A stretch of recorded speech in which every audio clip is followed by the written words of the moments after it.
how you can redeem your Spotify gift card. Now, before we start, if you're new to our channel, just go down below and hit the subscribe button so you don't miss out on our future videos. Now, let us just start. First, open up your web browser. Now, you can do this on your mobile phone too. Just open up your web browser in your mobile phone and search for Spotify. Now, make sure that you're logged in into your Spotify. And after it loads up, just wait for it.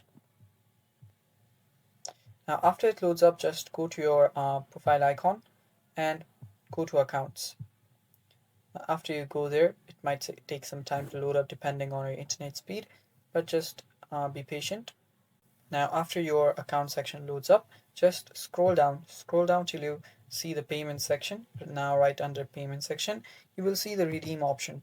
Tap on redeem, and right there, you will be able to just type in your code and just type in the pin on the back of your gift card and just choose a state.